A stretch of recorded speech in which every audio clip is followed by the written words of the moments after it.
Ayun mga idol, tapos na tayo na nagkarga ng panggatong ito sa patoki o sa balsa. Pastol ko muna yung kalabaw ko doon na kumakain para bago bumaba. Busog, pahinga muna ako katatapos ko lang nagkarga dito sa balsa ko. Mga ito yung ipil-ipil yung kinarga ko, sigurado may sindi agad yan pang ipanggatong.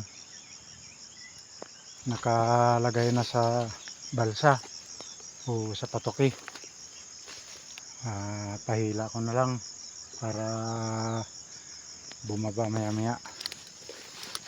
Pinapastol ko pa lang yung kalabaw. Marami-rami na rin to, kinukuha ko kahapon yung mga ito yung ipil-ipil yun sa pinagtabasan nila dyan sa may tanim na kape.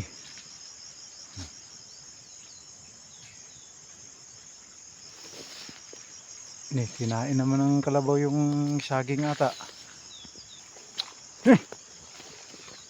Nabuton yung kalabaw ko pati saging kinain.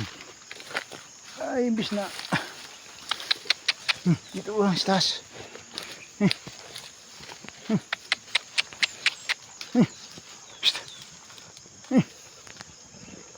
Ayaw tumaas tumai pa.